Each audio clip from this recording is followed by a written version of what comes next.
Alright guys, here it is, new bike, Oset TXP24. I'm not going to go like crazy over all the specs or anything. This is like really my first ride on it other than putting it around the seller's yard. He hadn't even run a full battery through it yet. Bought it for his grandson, and his grandson really wanted a Sur-on, so got a decent little deal on it. It's I'll mention some of the specs. 1600 watt motor. We got hydraulic brakes. 50 point something volt battery, and I forget the amp hours on the battery. It's quite a lot, like 40 something or 50 something. And it's fully tunable. Right now I've got the speed set wide open, sensitivity set wide open, and the power turned down. I'm assuming it's incremental and it's even, so 1600 watts, I'm running 75% of that, so what is that, like 1200 watts? And we're just gonna ride it. As you can tell, I'm not at my property, and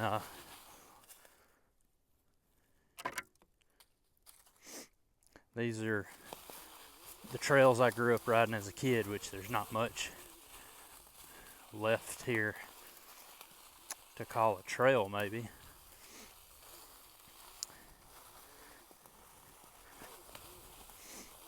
But I figured this would be an interesting place to come bring it for a first ride. Certainly more interesting than the woods in front of my house, which is pretty much flat with no obstacles. Speaking of obstacles, that one's gonna be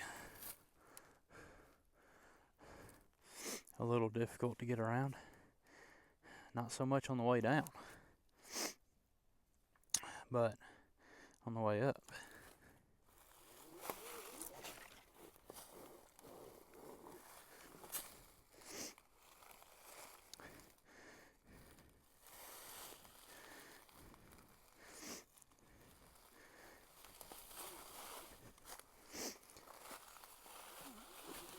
Don't know how steep it looks, but it's pretty steep.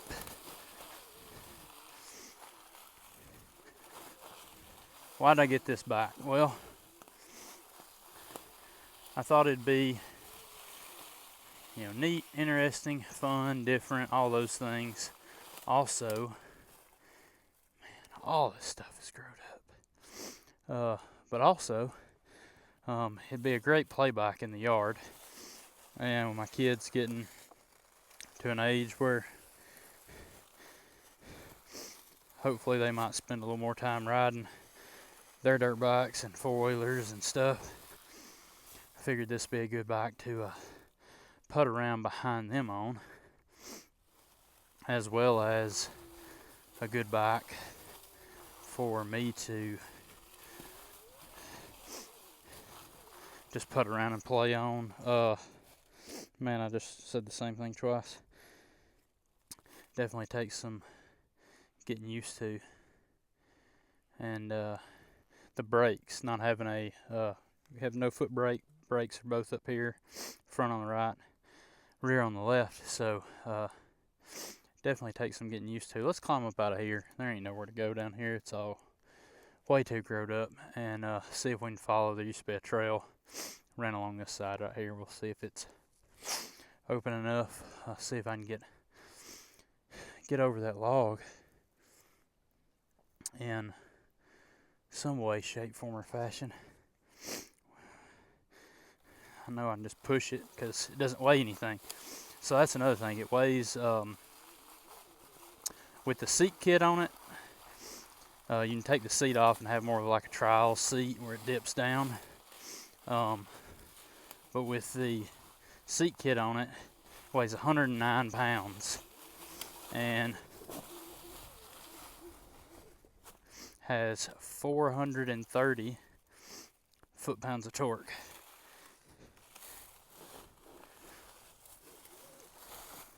So it's not fast. Top speed's 25. So I understand why that kid's grandson would prefer a Sur-on. might be a little more fun to a younger person, teenager, to be able to go faster than 25, but as a middle 30-year-old, 25 is fast enough.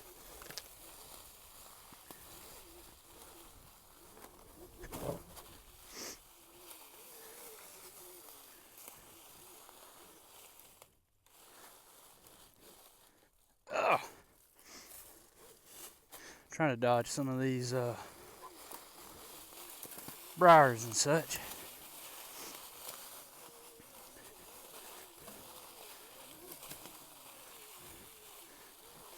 And also trying to, I mean, after all, it is a trials bike, so I'm trying to ride it a little bit like a trials bike.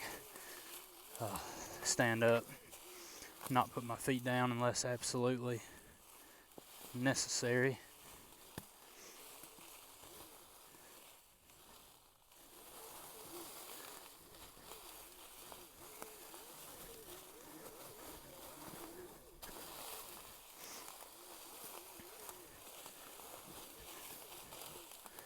It's definitely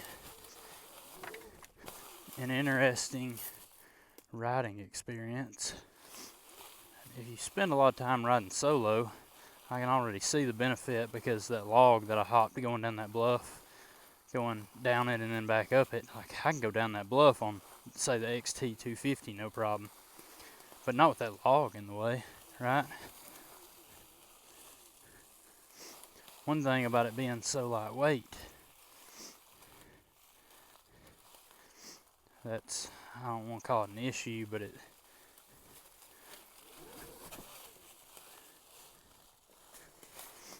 alright, power 2's no good.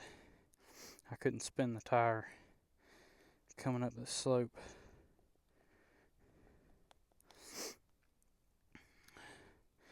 Let's go to power 3. We'll go ahead and kill the top speed. I don't know that makes a difference. And it feels like the sensitivity setting is just like how twitchy everything is, so I'm trying to leave that in the same spot so I kind of get used to it, and then I can maybe tweak it later. I'm trying to just play with power, and like I said, I don't know that having the top speed set differently affects anything. You know, if wide open's 25 miles an hour and this is like 20, then turning it down to 20 shouldn't affect, in my head, how it operates below 20. So I don't really know if there's any much benefit into adjusting it when you know you're not trying to go at whatever speed it's already set to. There just ain't nowhere to go back here.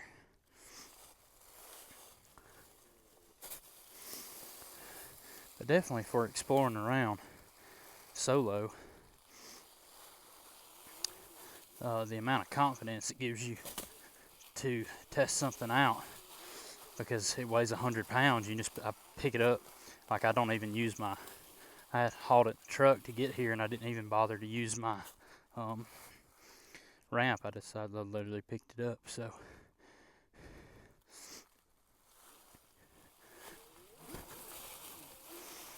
one thing that's a little weird about it compared to a normal bike, since it's so lightweight, is if you lean forward on this thing, you essentially lose all your rear traction, because it's so easy to take all the weight off the front end. If you pitch forward and put your weight on the handlebars and don't really have any weight on your feet. So like I said, the whole riding experience is unique. I don't know how much that compares to a normal gas trials bike. Never ridden one. I feel like compared to a normal dirt bike, you would feel that way on the trials bike as well, just maybe not to as big of an extent, since those bikes do weigh more like 150-ish pounds, you know. But I can't really compare it to a normal trials bike because I've never ridden one. and I'm running the tires at like 9 psi. One thing you have to be mindful of with electric is this thing's live. It's easy to forget because it's not making a noise that it's not gonna, that it's off, or easy to forget that it's on. If you probably not a good idea to get in the habit of parking it and leaving it on. Certainly wouldn't want to do that around somebody if they're just looking at it or something and grab the throttle. Alright, that was pretty good.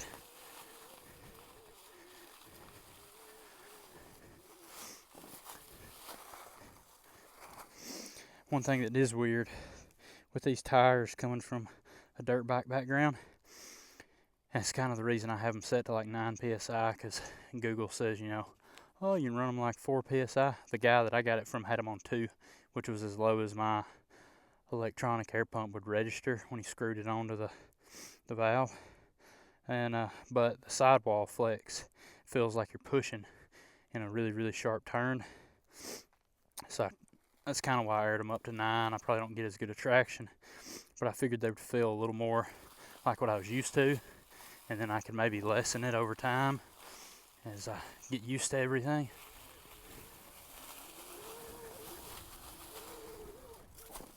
We got over the log, but I just lost momentum. I need to get over the log to the left of where I hit it.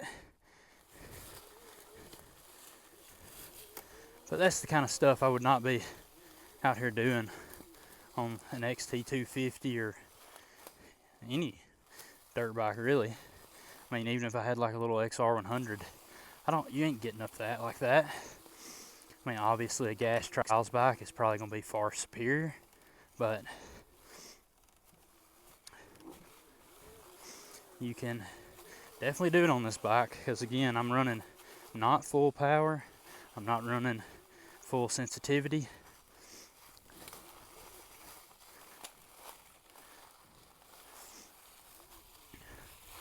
Alright, let's see if we can do it.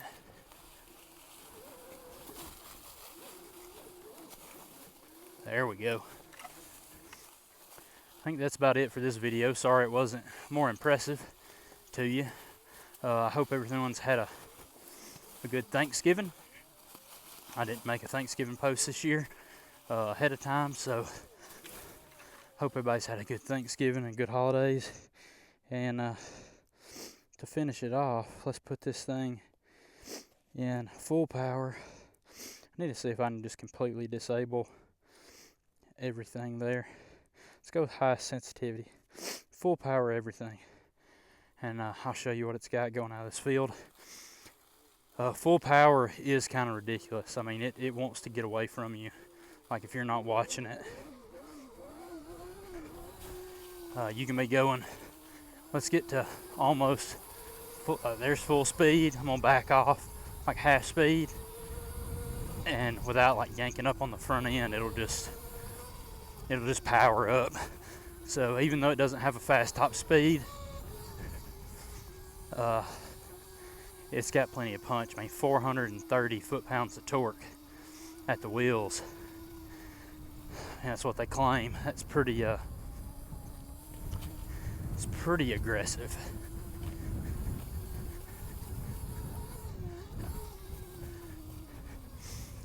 And of course, it's real easy to get some stoppies.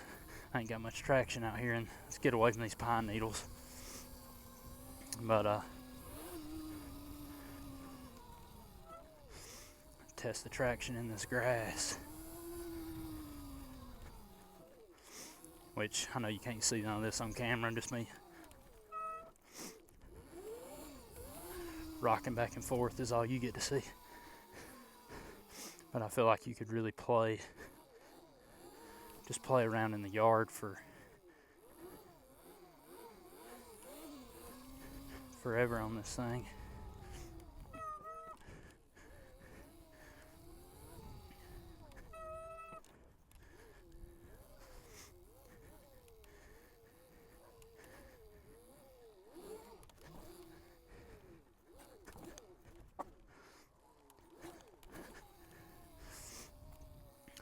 See if I can bunny hop it up onto that concrete. Certainly could. Bunny hop it pretty easy. Yeah, anyway, we're gonna call it right there. This video's getting long in the tooth for what it is. But if this excites you, at the very least, maybe seeing me progress as a rider and learning some new skills, and then being able to compare how that translates to riding dual sports, and just general trail riding on the dual sports, then you got it to look forward to. If that doesn't excite you, or you don't look forward to that, I'm sorry, I'm spending my money, not yours. So anyways, it's a workout, I can tell you that. But anyways, we'll catch you in the next one, and hopefully some viewers are get some maybe not excitement, a little interest out of this video and having this bike on the channel. So we'll catch you on the next one.